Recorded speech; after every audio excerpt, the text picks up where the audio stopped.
Hello everyone, welcome to learner Sarathi. तो आज की क्लास में डिस्कस करेंगे रीजनिंग सेक्शन को और प्रीवियस पेपर में आए हुए रीजनिंग पर जो बेस्ड क्वेश्चंस हैं उनको डिस्कस करेंगे। तो ये क्लास आपके लिए काफ़ी इंपॉर्टेंट होगी अगर आप तैयारी कर रहे हैं यूपीपीसीएल एआरओ की या फिर कैंप असिस्टेंट एग्जामिनेशन की। तो इस क्लास के अंदर हम कंसेप्ट पढ़ेंगे और इसके साथ साथ क्वेश्चंस देखेंगे और उन टॉपिक्स को खासकर हमें समझना है जहाँ से सबसे ज़्यादा क्वेश्चंस आने के चांसेस है। तो आप जानते हो कि यूपीपीसीएल एआरओ और कैंप असिस्टेंट के अंदर 40 मार्क्स में आपको लॉजिकल रीजनिंग का सेक्शन देखने को मिलने वाला है। ठीक है, तो 40 मार्क्स के अंदर कौन कौन से ऐसे टॉपिक्स हैं जहाँ से आपको सबसे ज़्यादा क्वेश्चंस मिल सकते हैं, तो उसको भी डिस्कस करेंगे आज की क्लास के अंदर। तो आज हम 15 क्वेश्चन डिस्कस करेंगे और बाकी क्वेश्चंस हम नेक्स्ट सेशन के अंदर कवर करेंगे। तो स्टार्ट करते हैं आज की क्लास को। तो सबसे पहला क्वेश्चन देखो यहाँ पर क्या है, विच of the following word can be formed by using the word. यहाँ पे एक वर्ड दिया हुआ है, ठीक है, इस वर्ड से इनमें से कौन सा एक वर्ड बन सकता है। तो ऐसे क्वेश्चन करने के लिए आपको सिंपली क्या देखना है, ऑप्शंस को चेक करना है। पहले इसे आपको नहीं पढ़ना, पहले ऑप्शंस चेक करो और यहाँ पे देखो कौन कौन से ऑप्शंस है। स्नेक है, लव है, हाउल है और चक है। अब आपको ये देखना है कि इनमें से ऐसा कौन सा कोई करेक्टर है जो इसके अंदर नहीं है। अगर वो यहाँ नहीं होगा तो यहाँ कैसे आ जाएगा। तो आप देखो यहाँ पर अगर बात करूँ स्नेक की, तो यहाँ पर एस है लेकिन कहीं पर भी मुझे एन नहीं दिख रहा, तो इट मीन्स जो ये वाला वर्ड है ये तो यहाँ नहीं बन सकता। ठीक है, इसके बाद नेक्स्ट है लव। तो लव में देखो एल है, ओ है, वी है और ई भी है, तो मतलब लव यहाँ पर बन जाएगा। अगर बात करें हाउल की, तो हाउल के लिए एच है, ओ है, डब्ल्यू नहीं है, एल है, तो मतलब ये भी नहीं बनेगा। और इसके बाद चक है, चक के लिए आप देख लो सी है, एच है, यू नहीं है और के है और यहाँ पर सी भी है। ठीक है, तो यहाँ पर ये भी नहीं बनेगा, यहाँ पर यू मिसिंग है। तो आपको जैसे ही मिल गया ये वाला ऑप्शन सेकंड वाला कि लव बन रहा है, तो आपको बाकी ऑप्शन चेक करने की ज़रूरत ही नहीं है।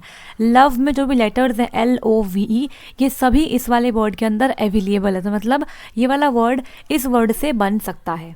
तो इस तरीके से आपको ये वाले क्वेश्चंस करने हैं, बहुत ही आसान होते हैं रीजनिंग के क्वेश्चंस, बस आपको यहाँ पर थोड़ा सा ध्यान देने की ज़रूरत है। बढ़ेंगे आगे, बात करेंगे नेक्स्ट क्वेश्चन की। तो यहाँ पे देखते हैं क्वेश्चन नंबर 2 में क्या पूछा गया है। If Anil is the son of Sunil, Sunil and Yash are brothers, Zoya is the mother of Yash, Priya is the daughter of Zoya, then which of the following statement is correct. एक बार हिंदी में देख लेते हैं। यदि अनिल सुनील का बेटा है तो सुनील और यश भाई भाई हैं, जोया यश की माँ है, प्रिया जोया की बेटी है, फिर निम्नलिखित में से कौन सा कथन सही है। तो ये जो क्वेश्चन नंबर 2 है ये बेस्ड है ब्लड रिलेशन के टॉपिक पे, जो एक बहुत इंपॉर्टेंट टॉपिक है अगर बात करें रीजनिंग सेक्शन की। हर बार इस क्वेश्चन से मैक्सिमम क्वेश्चन एग्जामिनेशन में पूछे जाते हैं।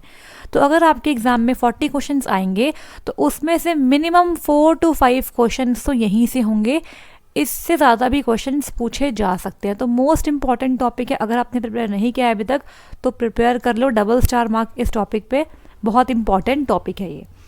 अब किस तरीके से इस क्वेश्चन को सॉल्व करेंगे ये समझते हैं। तो ब्लड रिलेशन के क्वेश्चन को सॉल्व करने के लिए आपकी अप्रोच क्या होनी चाहिए, इसके लिए आपको फैमिली ट्री ड्रॉ करना आना चाहिए। तो देखते हैं किस तरीके से यहाँ पे हम फैमिली ट्री ड्रॉ करने वाले हैं। सबसे पहले एक इम्पॉर्टेंट बात यह है, अगर कोई मेल है यहाँ पर तो मेल के लिए हम यूज़ करेंगे प्लस सिंबल का, जो मैं करती हूँ, और फीमेल के लिए यूज़ करेंगे माइनस सिंबल का। इससे क्या होता है, आपका जो क्वेश्चन है ना वो बहुत आसानी से सॉल्व हो जाएगा। अब देखो क्वेश्चन को रीड करते हैं। If Anil is the son of Sunil, मतलब जो अनिल है वो सुनील के सन है, तो जो सुनील है वो तो ऊपर बनेंगे और जो अनिल है वो बनेंगे इनके नीचे। ऐसे ही होता है फैमिली ट्री के अंदर, जो हमसे एल्डर होते हैं वो हमारे ऊपर आते हैं और जो हमसे यंगर है वो हमारे नीचे आएंगे और जो सेम एज के होते हैं वो हमारे साथ में आते हैं। इस तरीके से हम फैमिली ट्री ड्रॉ करेंगे। तो देखो यहाँ पे अनिल क्या है, सन है, मतलब बेटा, मतलब मेल होगा। क्लियर हो गया। सुनील अभी तक क्या है हमें नहीं पता, नाम से ये लगता है कि मेल है, लेकिन मेल है या फिर नहीं है अभी तक कंफर्मेशन नहीं मिली है। नाम देखकर हम मेल फीमेल नहीं बता सकते हैं। इस बात का ब्लड रिलेशन में खास ध्यान रखना है, नाम से आप जज नहीं करेंगे कि वो मेल है या फिर फीमेल है। अब यहाँ पर नेक्स्ट क्या है, सुनील और यश क्या है, ब्रदर्स है। तो यहाँ पे समझ में आ गया कि सुनील भी मेल है और यश भी मेल है। तो अगर सुनील का भाई है यश, तो दोनों क्या है आपके, मेल है। क्लियर हो गया। अब इसके बाद Zoya is the mother of Yash. जो जोया है वो यश की मदर है, मतलब इससे ऊपर बनेगी जोया, कहीं यहाँ बनेगी। तो एक बात बताइए, अगर जोया यश की मदर है तो वो तो हो गई फीमेल, अगर जोया इसकी मदर है तो वो सुनील की भी तो मदर हो गई ना, क्योंकि दोनों भाई भाई हैं तो इनकी मदर सेम ही है। अब देखो, Priya is the daughter of Zoya, तो प्रिया क्या है, इनकी डॉटर है जोया की। तो अगर डॉटर है तो इन दोनों की बहन होगी ना, वो यहीं पर ही आएगी। तो यहाँ पर आ गई कौन, प्रिया आ गई। इस तरीके से हमने अपना फैमिली ट्री कंप्लीट कर लिया। प्रिया क्या है, डॉटर, मतलब एक फीमेल है। ये बन गया हमारा फैमिली ट्री। अब हमें यहाँ पर स्टेटमेंट्स रीड करनी है और चेक करना है कि कौन सी स्टेटमेंट सही है। यश एंड प्रिया आर सिस्टर्स, यश और प्रिया बहनें हैं। नो, ऐसा नहीं है। यश तो भाई है, प्रिया बहन है। ये बहनें नहीं है, ये भाई बहन है। First is wrong. नेक्स्ट क्या है, Priya is the aunt of Anil. क्या है, ठीक है, प्रिया अनिल की बुआ है क्या, बिल्कुल ठीक बात है। अगर सुनील अनिल के पापा हैं तो सुनील की बहन है प्रिया, तो ऑब्वियसली प्रिया क्या है, अनिल की बुआ कहलाएगी। तो मतलब ऑप्शन नंबर बी बिल्कुल ठीक है। अब आगे ऑप्शन चेक करने की ज़रूरत नहीं है अगर आप बैठे हैं किसी भी एग्जामिनेशन के अंदर, बट यहाँ पे मैं आपको समझा रही हूँ इसलिए मैं और ऑप्शंस भी चेक कर रही हूँ आपको और अच्छे से क्लियर करने के लिए। नेक्स्ट क्या है, अनिल और प्रिया कजन्स है। ये तो बिल्कुल गलत हो गया। अनिल और प्रिया कजन्स तो है ही नहीं ना, या तो भाई बहन नहीं बन सकते, मतलब ये भी गलत हो गया। और लास्ट है, इनमें से कोई नहीं, ये भी गलत है। इट मीन्स ऑप्शन नंबर जो बी है वो बिल्कुल ठीक होने वाला है इस पर्टिकुलर क्वेश्चन के लिए। तो यहाँ पे आपको ये समझना है कि ब्लड रिलेशन में मोस्ट इंपॉर्टेंट पॉइंट्स क्या है कि आपको मेल और फीमेल बनाने हैं पहले, और उसके बाद क्वेश्चन के अकॉर्डिंगली आप फैमिली ट्री ड्रॉ करते चले जाएंगे। आई होप यहाँ पर सब कुछ समझ में आ गया होगा। बढ़ेंगे आगे, बात करेंगे क्वेश्चन नंबर 3 की। If Neelam says Anita's father Raj is the only son of my father-in-law Sunil, then how is Kavita, who is the sister of Anita, related to Sunil? ऐसे क्वेश्चन बहुत बार आते हैं ब्लड रिलेशन से। ये question simple था, लेकिन जो ये वाला क्वेश्चन है ये है पॉइंटिंग टूवर्ड्स। जैसे मान लो आपसे बोल देंगे कि राहुल ने फोटोग्राफ की तरफ इशारा करते हुए बताया कि ये मेरे भाई के नाना का पोता है, ऐसे कुछ बोल देंगे आपको। तो इस तरीके से भी क्वेश्चन आता है ब्लड रिलेशन से। तो यहाँ पर पॉइंटिंग वाले क्वेश्चन भी बहुत आते हैं। अब देखो यहाँ पर क्या है, यहाँ बोला गया है, एक बार से हिंदी में रीड करते हैं। अगर नीलम कहती है अनीता के पिता राज मेरे ससुर सुनील के एकमात्र बेटे हैं, तो कविता जो कि अनीता की बहन है सुनील से कैसे संबंधित है। आप सिंपली क्वेश्चन को रीड करते चलो और फैमिली ट्री को ड्रॉ करते चलो। अब मैं पढ़ूंगी इसे इंग्लिश में। Anita's father Raj is the only son of my father in law Sunil. ये कौन कह रहा है, ये कह रही है नीलम। तो नीलम कह रही है, तो नीलम के फादर इन लॉ होंगे सुनील। माई फादर इन लॉ मतलब नीलम के फादर इन लॉ। तो पहले बनाते हैं नीलम को बना दिया। अब नीलम के फादर इन लॉ मतलब नीलम के कोई हस्बैंड होंगे, तो हस्बैंड वाइफ के रिलेशन के लिए आप डबल लाइन बना सकते हैं, ठीक है। नीलम के होंगे कोई हस्बैंड, मान लो यहाँ पर हमने ऐसे बना दिया, ये कोई हस्बैंड है। इनके जो फादर होंगे हस्बैंड के, वो कौन है, सुनील है। अब फादर इन लॉ है तो मतलब क्या है कि ये प्लस होंगे, और नीलम एक वाइफ है तो ये माइनस होगा। अब यहाँ पर देखो क्या है, Anita's father Raj is the only son of my father in law Sunil. Sunil जो है उनका एकमात्र बेटा कौन है, अनीता का फादर राज। तो राज जो है इनकी बात कर रहे हैं कि ये फादर इन लॉ सुनील के एकमात्र बेटे हैं। तो मतलब यहाँ पे जो हस्बैंड है वो कौन है, राज ही हस्बैंड है नीलम का, ठीक है। और ये पापा किसके हैं, ये पापा है अनीता के, जो कि अनीता के फादर है राज। तो अनीता के फादर है राज मतलब अनीता इसके नीचे बन जाएगी, ठीक है। अब देखो क्या है, then how is Kavita who is the sister of Anita. अब कविता की बात कर रहे हैं जो कि क्या है, अनीता की बहन है। तो अनीता की बहन कौन है, कविता है। अनीता की बहन कौन है, कविता है। अब बताना है कि जो how is Kavita who is the sister of Anita related to Sunil. जो कविता है, ये जो कविता है ये सुनील से कैसे रिलेटेड है, ठीक है। तो देखो यहाँ पे ना जो अनीता है उसका जो जेंडर है वो क्लैरिफाई नहीं हो पा रहा है। अनीता के फादर राज हैं जो कि सुनील के एकमात्र बेटे हैं, और जो कविता है वो अनीता की बहन है। अब मैं नाम देखकर ये नहीं बोल सकती कि ये मेल है या फीमेल है, हालांकि हमें इससे मतलब भी नहीं है। हमें तो क्वेश्चन में ये पूछा हुआ है कि जो कविता है वो सुनील से कैसे रिलेटेड है। अब यहाँ पर ना एक और डाउट होता है, आपको ये बताना है कि कविता कैसे रिलेटेड है, ठीक है। ये नहीं बताना कि सुनील कैसे रिलेटेड है कविता से, उल्टा नहीं बताना, आपको ऐसे बताना है कि कविता सुनील से कैसे संबंधित है। इस बात का आपको ध्यान देना है, कई बार हम उल्टा समझ के आंसर गलत करके आ जाते हैं। तो यहाँ पे ऑप्शन देखो क्या है, आप खुद देखिए। सुनील जो है वो है फादर इन लॉ किसके, नीलम के, तो राज के पापा हैं वो, ठीक है। अब राज की बेटा या बेटी अनीता है, तो अनीता के क्या बन गए, वो दादा बन गए, और जो अनीता है उसकी बहन क्या है, कविता, मतलब वो इन दोनों के क्या है, दादाजी हैं। तो कविता क्या कहलाएगी सुनील की, वो कहलाएगी पोती, या फिर हम बोल सकते हैं ग्रैंड डॉटर। तो यहाँ पे जो कविता है वो क्या बन गई, आपकी ग्रैंड डॉटर बन गई। ऑप्शन नंबर ए बिल्कुल ठीक है। भांजी है क्या, नहीं, भांजी तो नहीं है, डॉटर भी नहीं है, और डॉटर इन लॉ तो कौन है, नीलम है, तो ये तो गलती हो गया। It means option number A यहाँ बिल्कुल ठीक होने वाला है। आप देख रहे हो मैंने यहाँ पे अनीता को जेंडर नहीं दिया, क्योंकि यहाँ पर नहीं लिखा कि अनीता मेल है या फिर फीमेल है। तो नाम पढ़ के हम यहाँ पर कभी भी जेंडर नहीं डिफाइन करेंगे, ये रूल है, हमेशा आप ध्यान रखना। ऐसा बहुत बार आप देखोगे एग्जामिनेशन में आपको कंफ्यूज करने के लिए नाम ऐसे रख देते हैं, और बाद में जो क्वेश्चन होता है ना उसमें ऑप्शन होता है कि can not be determined gender, तो वही इसका आंसर होता है, ठीक है। हालांकि अगर वैसे क्वेश्चन आएंगे तो मैं आपको उस टाइम पर बता दूंगी। बढ़ेंगे आगे, बात करेंगे नेक्स्ट क्वेश्चन की। नेक्स्ट क्वेश्चन देखो कहाँ से आई है, आपका कोडिंग डिकोडिंग से। In a certain code language 4321 is coded as WXYZ, the number 8765 will be coded as. तो coding decoding is also one of the most important topic in reasoning. Coding decoding को भी आप ज़रूर से prepare कर लीजिए, examination में ये अक्सर पूछे जाने वाला टॉपिक होता है। यहाँ से भी 3 से 4 क्वेश्चन एक्सपेक्टेड रहते ही रहते हैं। तो यहाँ पे लिखा क्या है, अगर 4321 को हम ऐसे कोड कर दें, WX Y और Z, तो यहाँ पर 8765 को हम कैसे कोड करेंगे। तो ऐसे क्वेश्चन को सॉल्व करने के लिए आपको सिंपली अल्फ़ाबेट्स लिखने आने चाहिए विद नंबर्स। तो मैं इस तरीके से लिख लेती हूँ, ABCDEF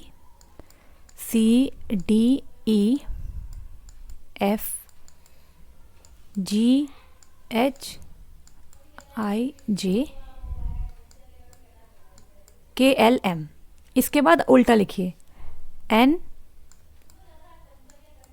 NOPQRSTUVWXYZ। इस तरीके से अगर आप लिखेंगे ना तो आपको बहुत हेल्प करेगा कोडिंग डिकोडिंग के अंदर। अब यहाँ पे इनके नंबर्स भी याद कर लीजिए। A को हम बोलेंगे 1, B को 2, C को 3, D को 4, E को 5, F को 6, G को 7, H को 8, I को 9, J को 10, K को 11, L को 12 और M को 13। इसके बाद N को 14, O को 15, P को 16, Q 17, R 18 है, S 19 है, T is 20, U 21, V 22, W 23, X 24, Y 25 और Z 26। आप जानते हैं इंग्लिश में 26 अल्फ़ाबेट्स होते हैं। अब मैंने इसको उल्टा क्यों लिखा है, N M के बाद मैंने N यहाँ से क्यों लिखा, क्योंकि यहाँ पर इसके अपोजिट्स भी आपको याद करने हैं जो इम्पॉर्टेंट है। तो कैसे होते हैं अपोजिट, देखो A का अपोजिट होता है Z, B का Y, C का X, T का W, E का V, F का U, G का T, H का S, I का R, J का Q, K का P, L का O और M का N। इसीलिए आपको इस तरीके से मैंने लिख के बताया है कि आपको इनके अपोजिट भी याद करने हैं और इनके नंबर्स भी याद करने हैं। इनसे कई बार कोडिंग डिकोडिंग में क्वेश्चंस बन जाते हैं, तो यहाँ पे आपको समझना है। अब देखो ऐसे मान लो 1 2 3 4 है, तो यहाँ पर हमने नंबर दिया है ZY एक्स और डब्ल्यू, मतलब ऐसे हम नीचे की तरफ आ रहे हैं, हम यहाँ से पीछे जा रहे हैं। तो यहाँ पर 5, 6, 7, 8 को हम क्या देंगे? अगर 4 को हमने डब्ल्यू दिया है, देखो यहाँ पर 4 के पास क्या है? डब्ल्यू है। यहाँ पे नंबर चेक करो, इनके नंबर्स क्या हैं? 4, 3, 2, 1 ये नंबर है इनके, और ये नंबर इनको यहाँ मिल चुके हैं, ठीक है। तो मतलब यहाँ पर 5, देखो 5 हमारा ये रहा, 5, 6, 7, 8। तो 5 जो है उसे क्या नंबर मिलेगा? अगर 1 को मिला है क्या? Z, तो 5 को मिलेगा क्या? V मिलेगा, 6 को मिलेगा U, 7 को मिलेगा T और 8 को मिलेगा S। तो यहाँ पर देख लो 5 को मिल गया V, ठीक है, 6 को मिल गया U और 7 को मिल गया T और जो आपका 8 है उसे मिल गया S। तो आई होप आपको यहाँ पर समझ में आ गया होगा। जो ऊपर के नंबर्स लिखे हुए हैं A B C D के नंबर्स थे ये, लेकिन हमने क्या किया? इनके अपोजिट को ये नंबर असाइन करे। एक बार फिर समझते हैं, देखो यहाँ पर एक बार फिर समझा देती हूँ आपको। देखो यहाँ पर क्वेश्चन में दिया हुआ है 4, 3, 2, 1 और इनको लिखा हुआ है W, X, Y, Z। अब देखो यहाँ पर Z का अपोजिट होता है A, Y का होता है B, X का होता है C और W का होता है D। मतलब A B C D है ये और इन्हीं के नंबर है 1, 2, 3, 4। बट ये number A B C D को ना देकर इनके अपोजिट को दिए गए हैं। सिमिलरली यहाँ पर जो हमारा क्वेश्चन था 5, 6, 7, 5, अब सॉरी 5, 6, 7, 8। तो यहाँ पे 5, 6, 7, 8 क्या होता है? 5 देखो ये होता है E, ये होता है F, ये होता है G, ये होता है H। तो ये नंबर्स इनको ना मिलके इनके अपोजिट को मिलेंगे। तो E का क्या होता है अपोजिट? V होता है, F का होता है U, G का होता है T और H का होता है S। तो मतलब हमारा आंसर बन गया क्या? STUV। आई होप अब आपको क्लियर हो गया होगा। ऑप्शन नंबर C बिल्कुल ठीक है। तो अगर आपको ये वाला याद है टेबल तो आपके डेफिनेटली सारे क्वेश्चन ठीक होंगे कोडिंग डिकोडिंग के। अगर कोई डाउट है तो कमेंट सेक्शन इज अवेलेबल, आप वहाँ पर पूछ सकते हैं। बढ़ेंगे आगे, बात करेंगे नेक्स्ट क्वेश्चन की। If Anish is 12th from the right in a line of boys and 4th from the left, how many boys should be added to the line such that there are 28 boys in the line? तो ये जो question है ये है आपका ranking and order वाले chapter से। बहुत इंपॉर्टेंट ये भी आपका टॉपिक रहता है, रैंकिंग एंड ऑर्डर। तो आप टॉपिक्स नोट कर लीजिए कि ये टॉपिक्स आपको ज़रूर से करने हैं अगर आप तैयारी कर रहे हैं रीजनिंग की फॉर UPPCL एग्जामिनेशन। क्लियर हो गया? तो यहाँ पर देखो क्या, हिंदी में पढ़ लेते हैं। अगर यदि अनीश लड़कों की एक पंक्ति में दाईं ओर से 12वां और बाईं से चौथा है तो इस पंक्ति में 28 लड़के होने के लिए कितने लड़कों को इस पंक्ति में जोड़ा जाना चाहिए? तो ऐसे क्वेश्चंस कैसे करेंगे? पहले आप अनीश को बनाइए। अनीश जो है इस तरीके से, देखो ये आपका है लेफ्ट साइड, ये हमारा लेफ्ट है, आपका लेफ्ट इसका लेफ्ट बनेगा और आपका राइट ही इसका राइट बनने वाला है। ठीक है, मान लो ये एक लाइन है, यहाँ पे लेफ्ट साइड से जो हमारा अनीश है वो है 4th नंबर पे, लेफ्ट साइड से वो है 4th नंबर पे, और राइट साइड से वो कौन से नंबर पे है? 12th नंबर पे है। तो अगर मुझे टोटल नंबर ऑफ स्टूडेंट्स निकालने हो तो मैं कैसे निकालूंगी? अगर देखो आपको एक ही स्टूडेंट की या फिर एक ही कैंडिडेट की लेफ्ट और राइट साइड से पोजीशन पता है तो आप टोटल नंबर ऑफ स्टूडेंट्स या फिर बॉयज़ निकाल सकते हो उस पर्टिकुलर लाइन में जो बैठे हैं। तो देखो कैसे करेंगे, टोटल नंबर ऑफ बॉयज़ कैसे निकाले जाएंगे? मतलब मैं ये निकाल रही हूँ कि इस वक्त इस लाइन में कितने बॉयज़ खड़े हैं। तो ऐसे निकालने के लिए आपको उस ही बॉय की लेफ्ट वाली पोजीशन को और राइट वाली पोजीशन को ऐड करना है और -1 करना है। अब ये -1 क्यों किया है? क्योंकि देखो जो अनीश है, अनीश यहाँ मान लो, अनीश को मैं एक बार लेफ्ट से देख रही हूँ, एक बार मैं उसको राइट से देख रही हूँ। ठीक है, तो जब मैं लेफ्ट से देखती हूँ उसको तो वो चौथे पोजीशन पे खड़ा हुआ है, और जब राइट से देखती हूँ तो वो खड़ा हुआ है 12वीं पोजीशन पे। इट मीन्स मैंने 2 बार अनीश को गिन लिया, एक बार लेफ्ट से गिन लिया, एक बार राइट से गिन लिया दोबारा से, तो इसलिए मुझे -1 तो करना ही पड़ेगा।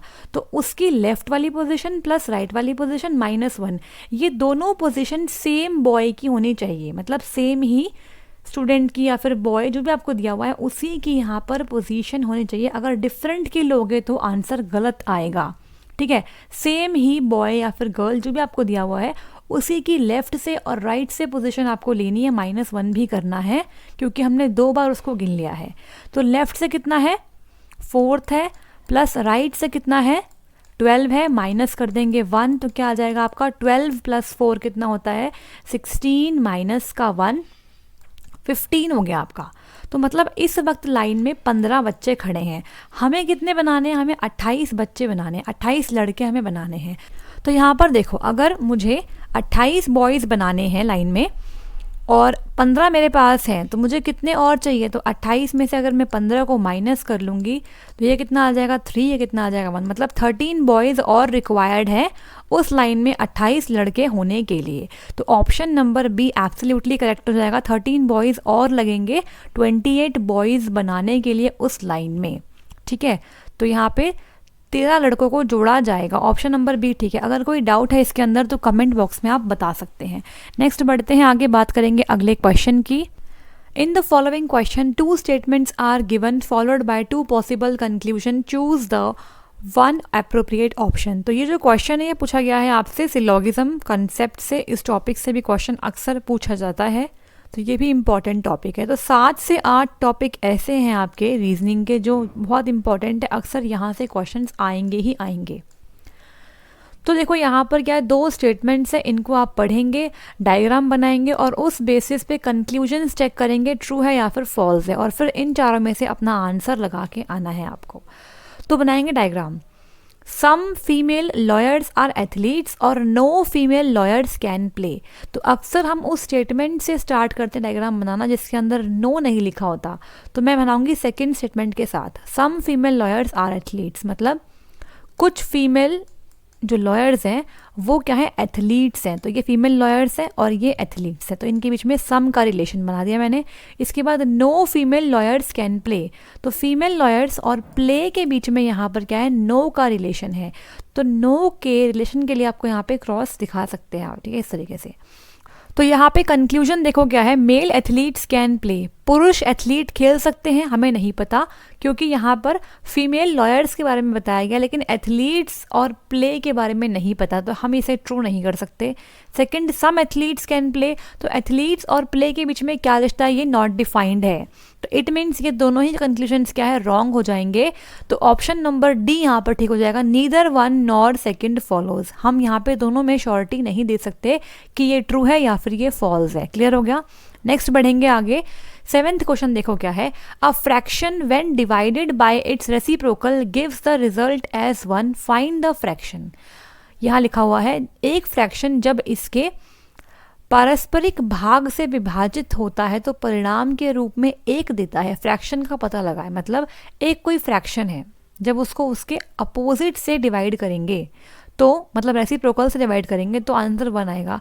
तो इसमें से कौन सा ऑप्शन हो सकता है, देखो आप यहाँ पे सिंपली ऑप्शन रख के चेक कर सकते हैं। अगर मान लो 12/15 लेते हैं, 12/15 को अगर मैं डिवाइड करूँ 15/12 इसके उल्टे से, तो क्या इसका आंसर 1 आएगा, चेक कर लेते हैं। 12/15 इंटू में अगर ये ऊपर जाएगा तो ये बन जाएगा क्या 12/15 ही बन जाएगा, ठीक है।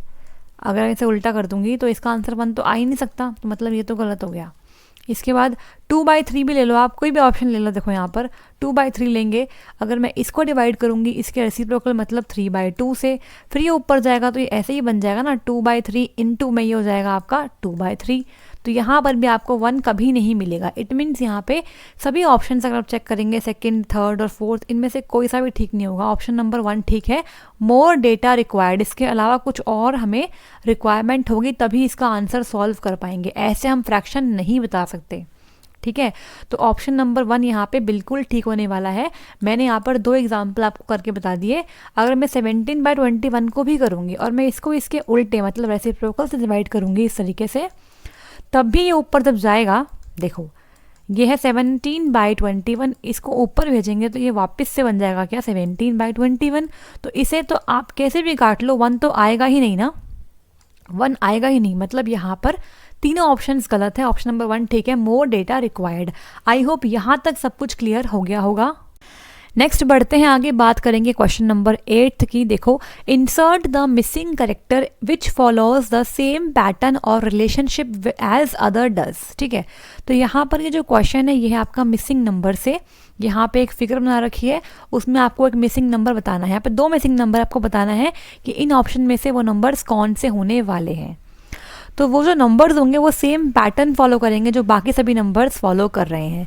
तो आपको पहले इस फिगर को एनालाइज करना है कि इसमें क्या पैटर्न चल रहा है। देखो यहाँ पर क्या है, 4, 16, 64, 6, 36, 216, 8, 64 और 512। तो ये ऐसे है, देखो ये 4 है, ये 4 का स्क्वायर है, ये 4 का क्यूब दिया हुआ है। एक मिनट, ठीक है, ये 4 का क्या है, क्यूब है। ऐसे ही यहाँ पे ये 6 है, 6 का स्क्वायर 36 और 6 का क्यूब होता है 216। सिमिलरली 8 यहाँ दिया हुआ है, 8 का स्क्वायर होता है 64 और 8 का क्यूब होता है 512। तो यहाँ पर क्या है, 10 है, 10 का स्क्वायर कितना होगा आपका 100 और 10 का क्यूब होगा 1000। मतलब यहाँ पे ऑप्शन नंबर जो बन रहा है वो बन रहा है ऑप्शन नंबर डी। 100 आएगा पहले में, सेकंड में आएगा 1000। आई होप यहाँ पे आपको क्लियर हो गया होगा। बहुत ही आसान सा क्वेश्चन है और बहुत इजीली आप विद इन सेकेंड्स इसे सॉल्व कर सकते हैं। नेक्स्ट क्वेश्चन क्या है, देखो, the given figure is a part of which of the following option. ये जो फिगर आपको दी है ये इसमें से किस वाले फिगर का एक पार्ट होगी। तो आपको इसको ध्यान से देखना है। यहाँ पे आपका पूरा एक स्टार सा बन रहा है। अब ये स्टार आपको इन सभी फिगर्स के अंदर चेक करना है। जहाँ पर ये कंप्लीट स्टार बन जाएगा वही इसका आंसर होगा। तो देखो यहाँ पर स्टार जो है वो इस तरीके से ये रहा, ये रहा, इस टाइप से समझना, ये रहा। बट ये पूरा नहीं बन रहा, मतलब ये तो गलत है। यहाँ पर ये स्टार का इधर वाला एंड नहीं है, मतलब ये भी गलत है। यहाँ पर क्या है, यहाँ देखो और यहाँ देखो, इन 2 ऑप्शंस को चेक करो। यहाँ पर ये देखो ऐसे तो बन रहा है, ये रहा, ये रहा, लेकिन इसका ये वाला जो हिस्सा है ये मिसिंग है। और यहाँ पर ये कंप्लीट बन गया, देखो ऐसे बन गया, फिर ये ऐसे भी बन गया, ऐसे भी है और ये ऐसे भी है। मतलब ऑप्शन नंबर 4 बिल्कुल ठीक है। एक बार फिर देख लो, यहाँ पर ये वाला पार्ट मिसिंग है, देखो यहाँ पर मिसिंग है, यहाँ ऊपर नहीं है, यहाँ पर नीचे नहीं है, यहाँ पे पूरा कंप्लीट है। इट मीन्स 4th के अंदर ये वाली जो फिगर है ये इसके अंदर से ही आई है।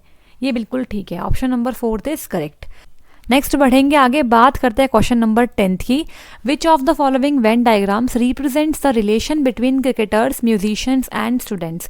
छात्रों, संगीतकारों और क्रिकेटर्स के बीच में कौन सा वेन डायग्राम एक ठीक रिलेशन बता पा रहा है। ठीक है, तो यहाँ पर देखो ऑप्शन नंबर 4 बिल्कुल ठीक हो जाएगा। कैसे समझो, देखो ये मान लो आपके क्या है, सभी स्टूडेंट्स हैं। तो कुछ बच्चे ऐसे हो सकते हैं जो क्रिकेट को पसंद करते हैं, जो क्रिकेटर्स हैं। कुछ बच्चे ऐसे हैं जो म्यूजिशियन हैं, ठीक है। लेकिन कुछ बच्चे ऐसे भी हैं जो स्टूडेंट भी हैं, क्रिकेटर्स भी हैं और म्यूजिशियंस भी हैं। तो वो इस वाले सर्कल को भी क्रॉस करते हुए जाएंगे, ये म्यूजिशियन है। अब देखो यहाँ पे समझते हैं, मैं कलर चेंज कर लेती हूँ। ये आपके वो बच्चे हैं जो सिर्फ और सिर्फ स्टूडेंट है या कुछ भी नहीं पसंद करते। ये वो बच्चे हैं, ये वाले बच्चे जो क्रिकेट भी खेलते हैं और स्टूडेंट भी है। ये वो वाले बच्चे हैं जो स्टूडेंट है और म्यूजिशियन है। ये वो वाले बच्चे हैं, देखो ये कौन से बच्चे, ये समझो, ये बच्चे वो हैं जो क्रिकेटर्स भी हैं, म्यूजिशियंस भी हैं और स्टूडेंट्स भी हैं। ठीक है, और ये वो लोग हैं जो क्रिकेटर्स भी हैं और म्यूजिशियंस भी हैं लेकिन स्टूडेंट नहीं हैं। ये वो लोग हैं जो सिर्फ क्रिकेटर्स हैं और ये वो लोग हैं जो सिर्फ और सिर्फ म्यूजिशियंस हैं। मतलब ये डायग्राम बिल्कुल ठीक है इन तीनों के बीच में रिश्ता बताने के लिए। अगर बात करें फर्स्ट की, तो यहाँ पर तो ऐसा बताया गया है, मान लो कि ये आपके क्या है, स्टूडेंट्स है और ये मान लो आपके क्या है, म्यूजिशियंस है। तो सभी म्यूजिशियंस क्या हैं, स्टूडेंट्स है और बाकी जो आपके क्रिकेटर्स है वो तो बाहर ही हो गए, तो गलती है। यहाँ पर क्या बताया गया है, मान लो ये स्टूडेंट है, ये आपके क्रिकेटर्स हैं और ये आपके म्यूजिशियन है। मतलब क्या है कि सभी क्रिकेटर्स क्या है, स्टूडेंट्स हैं और सभी म्यूजिशियंस क्या है, स्टूडेंट्स हैं। ऐसा थोड़ी ना होता है, जो क्रिकेटर हैं वो क्या सभी स्टूडेंट ही होते हैं, नहीं ऐसा नहीं है, ये तो गलत ही हो गया। इसके बाद ये वाला भी गलत है। ऑप्शन नंबर 4 ही बिल्कुल ठीक है इन तीनों के बीच में रिश्ता बताने के लिए। आई होप यहाँ तक समझ में आ गया होगा। नेक्स्ट बढ़ते हैं आगे, क्वेश्चन नंबर 11 देखते हैं क्या है। विच of the following word can not be formed by using the word PERUSAL। मतलब पर यूजल एक वर्ड है, मान लो इस वर्ड से इनमें से कौन सा वर्ड आप नहीं बना सकते हो। तो आपको सिंपली ऑप्शंस चेक करने हैं, कौन सा ऐसा लेटर है जो इसमें नहीं आ रहा है और यहाँ पे आ रहा है, तो RULES ये तो बन जाएगा, ठीक है। USES इसे अभी डालते हैं होल्ड पे। नेक्स्ट क्या है, PEARL ये सब बन जाएगा, PEAL ये बन जाएगा, लेकिन सेकंड नहीं बनेगा, ये गलत है। ये इसका आंसर बनेगा कैसे, देखो USES। आप बोलेंगे मैडम U भी है, S भी है, E भी है और S भी है, लेकिन देखो S तो एक ही बार है ना, बट यहाँ पे 2 बार S कैसे आ गए, तो मतलब ये वाला वर्ड हम इस वाले वर्ड से नहीं फॉर्म कर सकते हैं। ऑप्शन नंबर बी यहाँ बिल्कुल ठीक हो जाएगा। अगर ये सिर्फ यूज़ लिखा होता तो ये ठीक होता, क्योंकि यहाँ पर U भी है, S भी है, E भी है, लेकिन यूज दिस के अंदर एक और S कहाँ से लाएंगे, तो it means option number B यहाँ पर ठीक हो जाएगा। नेक्स्ट बढ़ेंगे आगे, और ये भी हमारा कोडिंग डिकोडिंग से ही क्वेश्चन पूछा जा रहा है। देखो, अगर नोज को हमने ऐसे कोड किया है, हेयर को हमने ऐसे कोड किया है, प्रीच को हमने ऐसे कोड किया है, तो फिर क्रीप को कैसे कोड करेंगे। अब इस क्वेश्चन में कैसे करना है, देखो यहाँ पे आपको अल्फ़ाबेट्स की कोडिंग को लिखने की ज़रूरत नहीं है, आपको सिंपली यहाँ पर इन तीनों के कॉम्बिनेशन से इसका आंसर मिल जाएगा। देखो यहाँ पर आप सिर्फ और सिर्फ लेटर्स चेक करो, CREAP, क्या ये लेटर्स इन तीनों में मिला के आ रहे हैं, बिल्कुल आ रहे हैं। तो यहाँ पे देखो C का कोड क्या है, हमारा क्वेश्चन क्या है, क्रीप का आपको कोड देना है, तो C का कोड इन तीनों में कहाँ पर दिया हुआ है, देखो C यहाँ पर है, और C के लिए क्या कोड है, C के लिए कोड है 7 नंबर, तो मतलब यहाँ पर हमने 7 नंबर लिख दिया। R के लिए कोड क्या है, देखो R यहाँ पर है, तो R के लिए कोड देखो ये रहा R, एक R ये रहा, आप देखेंगे यहाँ पर दोनों के लिए सेम ही कोड होगा। R के लिए क्या है, यहाँ पर 5 है, और यहाँ पे R के लिए क्या है, 5 है, यहाँ पे सेम ही होगा बिल्कुल, ठीक है। तो यहाँ पे हो गया 5। अब E देख लो क्या है, यहाँ पर E है, इसके लिए कोड क्या है, 2 है, यहाँ पर भी E है, इसके लिए भी कोड क्या है, 2 है, यहाँ पे सेम ही कोड होते हैं, ठीक है। तो आपको कंफ्यूज नहीं होना। A के लिए बताओ क्या है, A कहाँ है, हेयर में है, HAIR, तो A का कोड क्या है यहाँ पर, ये देखो 3 है, क्लियर हो रहा है ना। अब P देखो क्या है, प्रीच का P है, तो P आपका है 9 नंबर पे, तो मतलब यहाँ पर ये हो गया 9, तो हमें सभी का कोड मिल गया 75239, तो ऑप्शन नंबर क्या बनेगा आपका, 75239, ऑप्शन नंबर डी बिल्कुल ठीक है यहाँ पर। नेक्स्ट बढ़ते हैं आगे, बात करेंगे क्वेश्चन नंबर 13 की। देखो, I have 90 pieces of cakes, I gave 1/3 of it to my mother, out of remaining pieces with me I gave 2/3 of the left over to my brother, how many pieces of the cake I am left with. बहुत ही आसान सा question है। आपके पास एक cake के 90 pieces available थे, आपने इसका 1/3 मतलब ऐसे कर लो 1/3 अपनी मम्मी को दे दिया, तो 1/3 कितना हो गया 30, आपने 30 पीस मम्मी को दे दिए, ठीक है। तो यहाँ पे M लिख देती हूँ मदर के लिए। तो आपके पास कितने बचे, आपके पास बचे 60 पीस बचे, ठीक है। 60 पीस जो है वो आपके पास लेफ्ट बच गए। अब इन 60 पीस का आपने क्या किया, इसका 2/3 आपने अपने भाई को दे दिया, तो 60 का 2/3 कर लेते हैं यहाँ पे, जस्ट अ मिनट, यहाँ पे इसका कर लेते हैं हम 2/3, तो फिर से ऐसे काट लेंगे, यहाँ पे ये हो गया 20 और तो यहाँ पे ये हो गया हमारा 40, तो 60 का 2/3 होता है 40, तो 40 पीस हमने अपने ब्रदर को दे दिए। अब कितने बचे, 60 बचे थे पहले, 40 भाई को दे दिए, अब बचे कितने, सिर्फ 20 पीस तो बच गए आपके पास।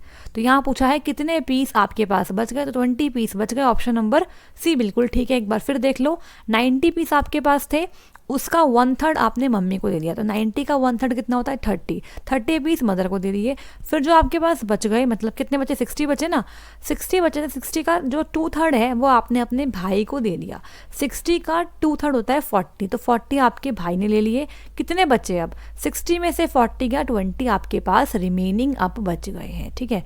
तो ये हमारे पास अब रिमेनिंग है, जो हमारे पास लेफ्ट आउट रह गए हैं, तो 20 is the right answer, option number C बिल्कुल ठीक है। आई होप यहाँ पे क्लियर हुआ होगा आपको। अगर कोई डाउट है तो कमेंट बॉक्स में आप पूछ सकते हैं। बढ़ेंगे आगे, बात करते हैं क्वेश्चन नंबर 14 की। देखो, ये क्वेश्चन भी आपका ब्लड रिलेशन से पूछा जा रहा है, तो ये भी बहुत इंपॉर्टेंट क्वेश्चन है। देखो क्या है, Ajay's mother in law is the mother of Kiran's mother in law, then how is Kiran related to Ajay. Ajay की सास किरण की सास की माँ है, तो फिर किरण का अजय से क्या रिश्ता है। आपको किरण का रिश्ता बताना है अजय से, ना कि अजय का किरण से बताना है, तो इसका ध्यान रखना हमेशा। तो देखो कैसे ड्रॉ करते हैं इसको, तो फैमिली ट्री बनाएंगे। पहले अजय की मदर इन लॉ को बनाया जाता है, देखो कैसे बनाते हैं। ये अजय है मान लो, अजय की मदर इन लॉ। अब अजय की मदर इन लॉ के लिए मान लो अजय की कोई वाइफ है, वाइफ की यहाँ पर एक मम्मी होगी इस टाइप से, माइनस का मतलब क्या हो गया, मदर हो गया। तो ये जो है ये अजय की मदर इन लॉ है। अब ये बोल रहे हैं जो अजय की मदर इन लॉ है वो क्या है, मदर है किरण की मदर इन लॉ की। अब देखो मान लो यहाँ पे किरण है, किरण की मदर इन लॉ ये बन सकती है।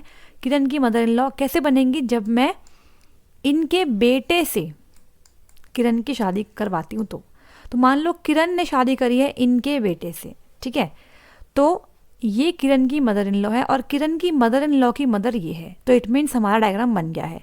क्वेश्चन में क्या बोला गया था कि अजय की मदर इन लॉ जो ये है ये किरण की मदर इन लॉ की मदर है, जो बिल्कुल ठीक यहाँ बन रहा है। तो अजय यहाँ पर मेल है और यहाँ पर एक मेल कोई और हो सकता है। अब क्वेश्चन में क्या बोला गया, देखो क्वेश्चन में बोला गया यहाँ पर कि कौन सी स्टेटमेंट यहाँ पर ठीक होगी जिसके अंदर किरण और अजय का रिश्ता बताया जा रहा है। क्या किरण अजय की नीज है, नीज तो नहीं है। क्या अजय की भतीजी है किरण, नो, फर्स्ट गलत हो गया। Second, Kiran is daughter in law of Ajay, Kiran जो है वो डॉटर इन लॉ है अजय की, बिल्कुल ठीक बात है। जो किरण की मदर इन लॉ है वो अजय की तो वाइफ कहलाएगी ना, ठीक है। अब यहाँ मैंने अजय को प्लस क्यों लिया, बिकॉज यहाँ पे अगर ये मदर इन लॉ है तो ऑब्वियस सी बात है कि अजय तो हस्बैंड ही होगा, तो मेल ही होगा, इसलिए यहाँ पर मुझे मेल लेना ही पड़ेगा, तभी क्वेश्चन सॉल्व होगा। तो किरण की मदर इन लॉ के पति है अजय, तो मतलब अजय की बहू कौन है, किरण है। It means option number B यहाँ ठीक है। नेक्स्ट क्या है, अजय इज किरण डॉटर, अजय जो है वो किरण की बेटी है, ये तो गलत हो गया। अजय कैसे बेटी बन गई, अजय किरण की बेटी कैसे बन सकती है, वो तो एक मेल है ना।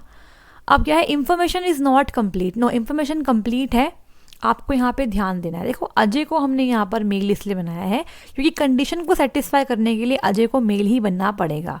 तो यहाँ पर आंसर आएगा कि जो किरण है वो अजय की डॉटर इन लॉ मतलब बहू है। तो ऑप्शन नंबर बी यहाँ ठीक है। ये बहुत ही अच्छा क्वेश्चन है, ट्रिपल स्टार मार्क कर लो। काफ़ी कंफ्यूजिंग क्वेश्चन था, अगर स्टेटमेंट समझ नहीं आएगी तो आप आंसर गलत लगा के आ सकते हो। तो बढ़ते हैं आगे, बात करेंगे आज की क्लास के लास्ट क्वेश्चन के बारे में, जो है क्वेश्चन नंबर 15। और ये क्वेश्चन बेस्ड है सिटिंग अरेंजमेंट के टॉपिक पर, बहुत इंपॉर्टेंट टॉपिक है, यहाँ से भी अक्सर क्वेश्चन एग्जामिनेशन में आते हैं। तो आज की क्लास में हमने 15 क्वेश्चन डिस्कस करने हैं, बाकी जो क्वेश्चन है वो मैं किसी और सीरीज़ के अंदर लेके आऊँगी और फिर डिस्कस करेंगे रीजनिंग के कुछ और इम्पॉर्टेंट क्वेश्चंस, ठीक है। तो यहाँ पे इस क्वेश्चन के साथ हम क्लास को वाइंड अप करेंगे। देखो क्या है ये क्वेश्चन, समझते हैं।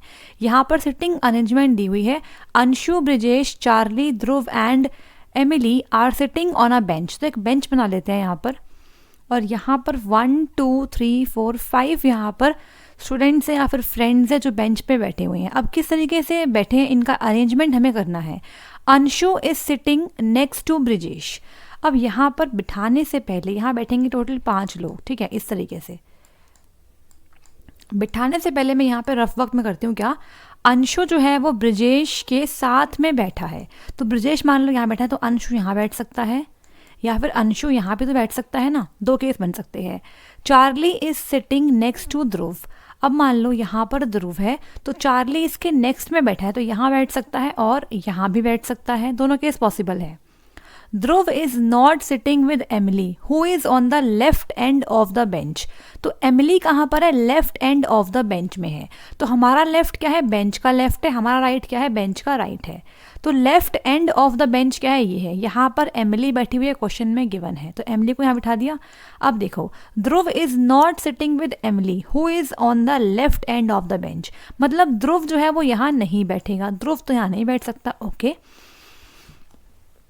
Charlie is on the second position from the right. जो राइट पोजिशन है, देखो राइट साइड से सेकेंड पोजिशन पे चार्ली है, तो राइट साइड की पहली पोजिशन ये है और राइट साइड की दूसरी पोजिशन ये है, मतलब चार्ली को हमने यहाँ बिठाना है। जो क्वेश्चन में लिखा है उसे फॉलो करते चलो, आपका आंसर डेफिनेटली सही आएगा। Anshu is to the right of the Brijesh and Emily. Brijesh और एमिली के राइट में बैठेगा अंशु, ठीक है। मतलब कि जो मान लो ये आपका ब्रिजेश है और ये एमिली है, इन दोनों के राइट साइड में बैठेगा कौन, अंशु बैठेगा इस टाइप से, इसके राइट में। अब क्या है, Anshu and Charlie are sitting together. Anshu और चार्ली साथ में बैठे हैं। In which position Anshu is sitting. अब यहाँ से इंटरेस्टिंग क्वेश्चन बनना शुरू हो गया। अंशु और चार्ली को साथ में बिठाना है, तो अगर मैं अंशु को यहाँ बिठाती हूँ, अंशु चार्ली साथ में बैठ गए, एक केस ये बन सकता है और एक केस में अंशु यहाँ बैठ सकता है, ठीक है। अब यहाँ पे एक केस और है कि ब्रजेश और एमिली के राइट में बैठेगा अंशु। अगर मैं अंशु को, देखो यहाँ पर 2 केस आपको बनाने पड़ेंगे, बट 2 केस बनाए बिना भी क्वेश्चन सॉल्व हो सकता है। कैसे, देखो यहाँ बोला गया है जो अंशु है वो बैठेगा चार्ली के साथ, और यहाँ ऊपर ये बताया गया था कि जो अंशु है वो ब्रजेश के साथ ही बैठेगा। तो अगर मैं अंशु को यहाँ बिठा दूंगी तो यहाँ पे चार्ली बैठा है, ब्रजेश तो बैठा ही नहीं है ना, तो यहाँ पर मतलब अंशु नहीं बैठ सकता, ठीक है। यहाँ पर अंशु नहीं बैठ पाएगा बिकॉज चार्ली तो बैठ गया बट ब्रजेश कहाँ गया, फर्स्ट केस आपका वॉयलेट कर जाएगा। तो इसे फुलफिल करने के लिए मुझे यहीं पर बिठाना पड़ेगा अंशु को। अब यहाँ बिठाने से क्या हुआ, अंशु और चार्ली साथ बैठ गए सिटिंग टुगेदर, और जो अंशु है वो ब्रजेश के साथ भी बैठ सकता है। तो मान लो ब्रजेश मैंने यहाँ पर बिठा दिया ब्रजेश। आई होप समझ में आ रहा होगा। अब बोला था एमिली और ब्रजेश के राइट में बैठेगा अंशु, तो आप देख रहे हो एमिली और ब्रजेश के राइट में ही बैठा है क्या अंशु, इन दोनों का राइट हैंड साइड में ही अंशु बैठा हुआ है। अब बचा कौन है, बचा सिर्फ एक ही है और वो कौन है, ध्रुव है। तो ध्रुव को हम यहाँ पे बिठा देंगे, और ये बोला भी गया था कि जो ध्रुव है वो चार्ली के आसपास ही बैठेगा, तो ये चार्ली के पास ही बैठा है। अब क्वेश्चन में बोला है in which position Anshu is sitting, Anshu कौन सी पोजिशन में बैठा हुआ है। तो अंशु को आप देखो कहाँ पर है, ये ब्रजेश और चार्ली के बीच में बैठा हुआ है, ठीक है। ब्रजेश और चार्ली के बीच में अंशु बैठा हुआ है, इस तरीके से यहाँ पे समझो। तो ऑप्शंस में क्या है, बिटवीन ब्रजेश एंड चार्ली, बिल्कुल ठीक है, ऑप्शन नंबर 1 ही हमारा आंसर बन गया। ब्रजेश एंड ध्रुव गलत हो गया, चार्ली एंड एमिली गलत, बिटवीन एमिली एंड ध्रुव गलत। तो हमारा जो अंशु है वो बैठा है ब्रजेश और चार्ली के बीच में, ऑप्शन नंबर ए बिल्कुल ठीक है। तो अगर आप क्वेश्चन को बिल्कुल लाइन वाइज पढ़ते जाएंगे और जो भी हिंट्स मिल रहे हैं उन्हें साइड में लिखते जाएंगे तो आपको एंड में बहुत हेल्प मिलेगी और आपका आंसर बिल्कुल करेक्ट आएगा, ठीक है। यहाँ पर मुझे 2 केस बनाने की ज़रूरत नहीं पड़ी बिकॉज इस वाले केस से मैं यहाँ पर 2 केस बनाने से बच गई। तो आई होप यहाँ तक आपको 15 के 15 क्वेश्चंस क्लियर हो गए होंगे। समझ में नहीं आया, कोई डाउट है किसी कंसेप्ट में तो आप बता सकते हैं, कमेंट के अंदर पूछ सकते हैं। तो अगर आपको आज की क्लास पसंद आई तो लाइक कर दीजिएगा, शेयर कर दीजिए एंड सब्सक्राइब कर लीजिए लर्नर सारथी चैनल को, और टेलीग्राम पे हमसे जुड़ने के लिए इस लिंक को फॉलो कर सकते हैं। ये लिंक आपको डिस्क्रिप्शन बॉक्स में मिल जाएगा, यहाँ पे आपको सभी थ्योरी क्लास की PDF मिल जाती है, ठीक है। कोई डाउट है तो आप बता सकते हैं, कोई अगर सजेशन है तो आप कमेंट बॉक्स में लिख सकते हैं। मिलेंगे नेक्स्ट क्लास में। Thank you so much.